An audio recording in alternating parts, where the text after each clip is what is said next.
한국경제TV 생생한 실전 투자 정보 와우퀴즈. 월 5,000원 커피값으로 투자 정보가 내 손 안에 배달됩니다. 와우킥 N에서 만나요. 네, 2016 섹터 전망 이어갑니다. 최근 시장에서 가장 뜨겁게 주목받은 섹터라고 하면 여러분 어떤 게 떠오르시나요? 연말 들어서 뒷심을 아주 톡톡히 보여주는 로봇주 오늘 들여다볼까 합니다. 이 기세를 내년까지 이어갈 수 있을까요? 특히 내년은 로봇 산업이 시험대에 오르는 해로 평가가 되는데 과연 어떤 시험대인지 그리고 어떤 숙제를 해결해야 진짜 점수를 받을 수 있는지 지금부터 깊게 짚어보겠습니다. 양승윤 유진투자증권 연구원 나와 계십니다. 어서 오십시오. 안녕하십니까. 네, 요즘 핫합니다. 바쁘시죠? 네. 예, 로봇 생태계 이제 커버를 하시느라 바쁘실 텐데. 리포트 보니까 내년에는 로봇이 시험대에 오를 것이다 이렇게 보셨더라고요. 왜 그렇게 보셨나요? 일단은 지금 로봇이 정말 빠른 속도로 발전을 하고 있어요. 사실 지금 로봇 시장에서는 뭐 이제 저희가 예전에는 뭐 협동 로봇이나 물류 로봇 이런 좀 레거시한 로봇들 중심으로 봐왔다고 하면은 지금은 이제 완전히 휴머노이드 그리고 로봇 AI 쪽으로 기대감들이 넘어가 있는 상황들인데, 이 휴머노이드가 모두가 아시는 것처럼 이제 테슬라가 2022년도에 옵티머스 1세대 로봇을 공개를 하면서 이제 그때부터 개발 흐름이 시작이 되었었고, 2022년도, 2023년도, 2024년도 그리고 2025년도 현재까지 이제 많은 개발들이 이루어지면서 조금씩 이제 양산의 단계로 넘어가고 있는 상황들입니다. 최근에 나오고 있는 로봇들 보시면은 뭐 대표적인 회사가 미국의 피규어 AI라고 하는 스타트업도 있는데, 이 회사가 최근에 피규어 이제 03 버전을 공개를 했었고, 이 로봇도 마찬가지로 양산형 설계를 적용을 하면서 이제 양산을 하겠다라고 하는 로봇들이고, 또 내년에 공개할 테슬라의 젠3 3세대 로봇도 마찬가지로 양산 버전일 것으로 보고 있어서, 결론은 내년에는 로봇들이 초기이기는 하지만은 조금씩 양산으로 넘어가게 될 거다라고 생각을 하고 있습니다. 우리나라가 이제 현대차가 이제 투자를 했었던 보스턴 다이내믹스도 점점 이제 양산 준비들을 하고 있는 상황들이고, 우리나라 기업들도 마찬가지고요. 그래서 이제 제가 시험대 오른다라고 말씀드린 거는 내년에 양산되는 건 좋다. 다만 이제 양산이 되고 또 어느 정도 고객 사이트에 들어가서 검증을 받게 될 텐데, 이제 그 검증 결과가 좋냐 또는 뭐 나쁘냐에 따라서 이 시장 분위기들이 이제 바뀌지 않을까라고 생각을 해서 조금 하반기에는 특히나 이제 그 흐름들을 예의주시를 해야 된다고 생각을 하고 있고, 다만 상반기까지는 그 양산 기대감들이 계속 지속이 되면서 또 그 외 여러 가지 좋은 모멘텀들도 사실 많이 남아 있는 상황들이어서 좀 강세를 보이다가 좀 하반기 때 흐름들을 저희는 매우 주시를 해야 된다라고 생각을 하고 있습니다.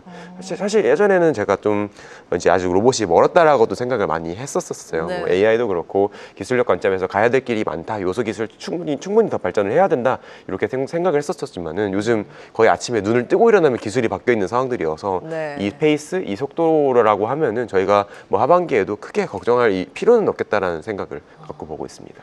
그 로봇이요. 각 기업들이 양산을 준비하고 있지 않습니까? 그 양산을 해서 팔게 되는 주요 타깃층이 어디예요? 개인들인가요? 아니면 기업인가요? 사실 여러 가지 관점들이 있습니다. 지금 이제 한국에 투자했던 그 보스턴 다이내믹스나 아니면은 뭐 테슬라 같은 경우는 조금 이제 공장에 먼저 넣으려고 시도를 하시는 것 같아요. 어떻게 보면 이제 B2B 공장이나 또는 이제 물류 창고 이런 쪽으로 이제 노동력을 대체를 하는 관점에서 또는 보완을 하는 관점에서 투입을 하는 관점들도 있지만은, 사실 그 외에 더 큰 시장이라고 볼 수 있는 게 결국은 B2C 이제 가정용 로봇 또는 가사 로봇에 대한 부분들이어서 지금 이제 B2B, 뭐 B2C 이제 둘 다 움직임들이 있다. 근데 요즘 조금 이제 드는 생각들은 B2C가 먼저 열릴 것 같다는 생각도 하고 있어요. 왜냐면은 이 공장이라고 하는 게 완벽함을 추구를 해야 됩니다. 속도도 빨라야 되고 실수도 없어야 되는데 아직 로봇들이 완벽하지가 않다 보니까. 근데 또 반대로 가사 로봇은 뭐 설거지를 하다가 접시를 하나 깨먹어도 아니면은 뭐 빨래를 개다가 빨래를 하나 잘못 개도 사실 저희가 뭐 크게 문제가 없잖아요. 그러다 보니까 좀 이런 수용성 관점에서 봤을 때 가사 로봇 쪽도 충분히 좀 빠른 시일 내에 저희가 진입이 가능할 수도 있지 않을까라는 상상들을 하면서 뭐 둘 다 B2B, B2C 다양한 용도로 활용될 수 있다는 점들을 생각하고 있습니다. 이거 얼마 정도면은 그 고객층들이 이제 시장이 좀 커질 수 있을까요? 지금 사실 자동차만큼은 그래도 싸져야 된다는 게 일반적인 이야기들인데, 그러다 보니까 뭐 이제 중형 뭐 소형차 같은 경우 뭐 2천만 원, 3천만 원 수준이니까, 그래서 이제 테슬라의 일론 머스크 CEO도 2만 달러까지 우리가 양산 원가들을 낮추겠다라고 또 이야기를 하고 계시는 것 같고, 그래서 지금 기본적으로 모든 회사들이 2만 달러를 향해서 달려가고 있는 상황들이고, 그 앞에서 가사 로봇, 가정용 로봇도 말씀드렸지만 휴머노이드 회사 중에서 원엑스 테크놀로지스라고 하는 노르웨이 회사가 있는데, 이 회사가 최근에 가사에 이제 내년부터 공급을 하겠다고 한다고 또 이야기를 했고 뭐 로봇 가격이 한 2만 달러 정도였던 걸로 기억을 하고 있고 예. 월 구독도 가능한데 월 구독으로는 한 499달러? 한 499달러? 요즘 달러가 올라서 좀 아쉽긴 하지만 이제 70만 원 정도 수준으로 예. 월 70만 원. 네, 쓸 수 있는 걸로 확인이 되고 있습니다. 네, 우리 시청하시는 시청자님들은 그 정도 가격이면 내가 살 것 같은가를 한번 생각을 해보시면 이 시장이 어느 정도 규모인지 가늠이 되실 것 같습니다. 그 내년도에 이제 시험대에 오른다라는 관점에서 리포트를 내셨으니까 그러면 그 시험대에 올라서 해결해야 할 숙제라고 하면 뭐라고 보세요?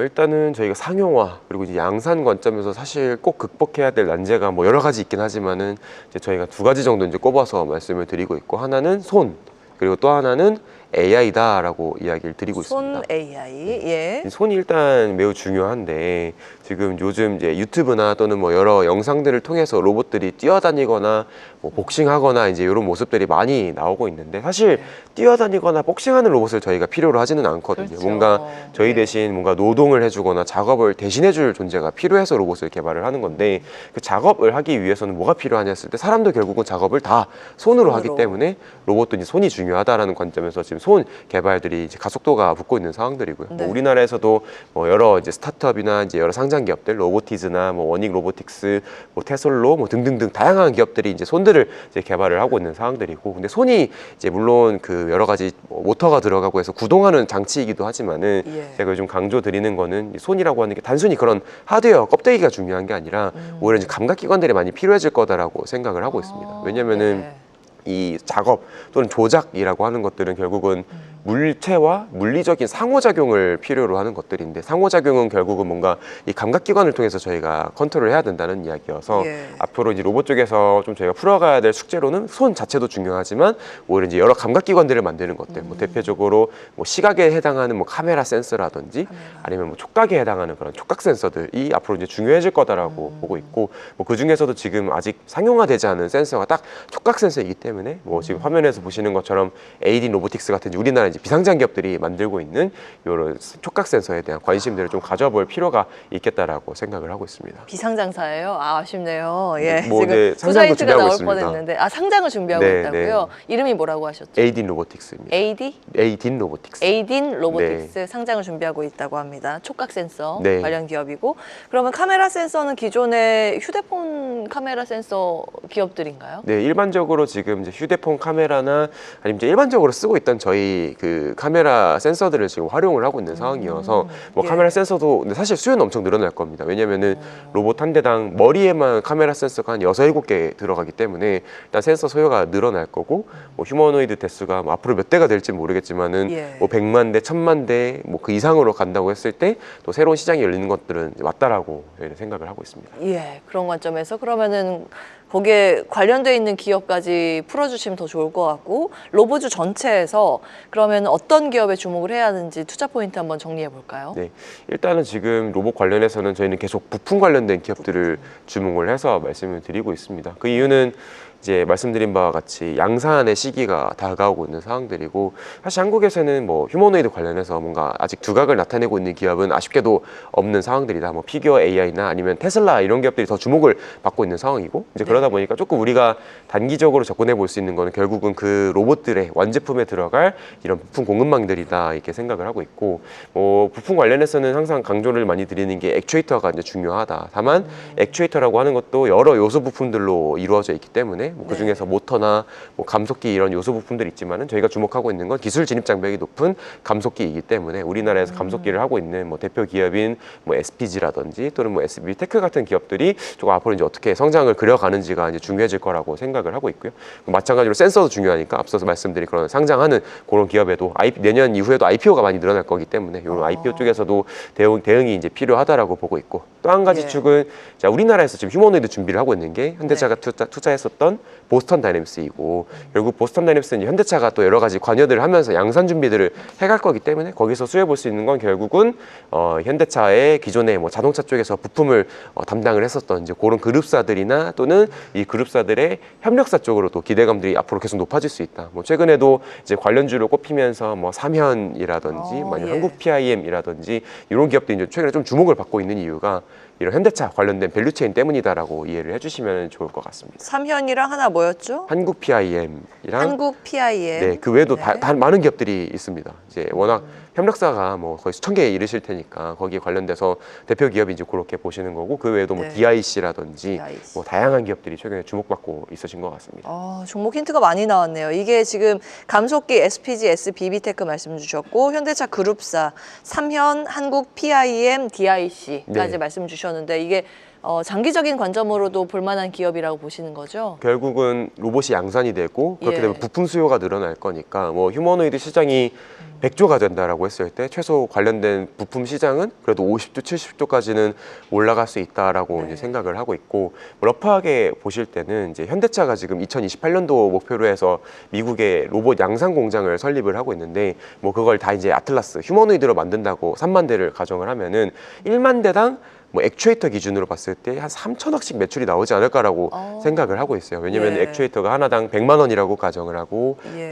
한 대 로봇 한 대당 30개씩 들어간다고 가정하고 그걸 곱하기 1만 대를 하면 한 3천억 정도 수준이 나오기 때문에 뭐 3만 대 만든다고 하면은 9천억 원에서 뭐 1조까지도 부품 쪽에서만 매출이 나올 수 있는 이제 그런 그림들이 그려지는 거여서 뭐 당장은 아니지만 네. 뭐 2020년대 후반 뭐 30년대까지 길게 긴 호흡으로 봤을 때는 이런 이제 새로운 시장들이 열린다라고 네. 이해를 해주시면 될 것 같습니다. 그렇군요. 일각에서는 로봇 우리나라 잘 못하고 실적도 안 나오고 실체도 없는데 주가가 너무 테마성으로 움직인다 이렇게 하는데 그건 아니라고 보시는군요. 사실 우리나라가 이제 기술 관점에서 분발해야 되는 것도 맞다고 생각은 하지만은 예. 이제 결국 앞서 말씀드린 보스턴 다이내믹스나 이제 이런 기업들이 이제 실제로 양산 준비에 들어가고 있고 거기서 예. 우리나라가 어떻게 보면 레퍼런스가 없어서 이 네. 부품도 팔지 못하고 여러 가지 해외 경쟁 대비해서 조금 이제 어려움들을 겪었었던 것도 맞기는 한데 이제 양산 단계에 들어가고 있고 거기서 우리가 뭐 현대차나 보스턴 다이내믹스 또는 레인보우 로보틱스나 뭐 로보티즈나 이런 주요 기업들 쪽으로 레퍼런스를 쌓는다고 하면은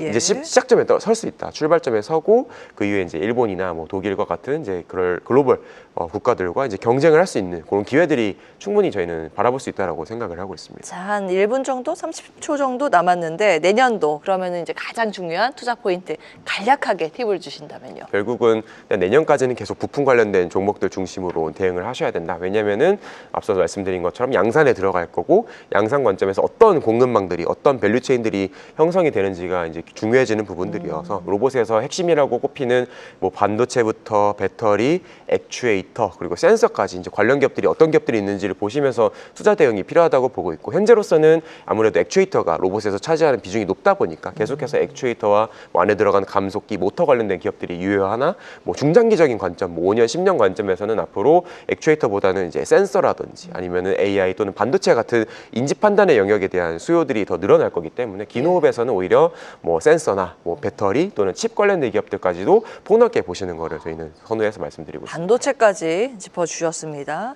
예.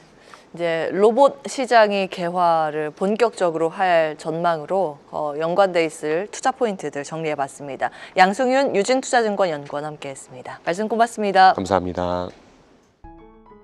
계속해서 다양한 경제 이슈를 알고 싶다면 구독과 좋아요, 알림 설정 부탁드립니다. AI 캐스터 권미정이었습니다.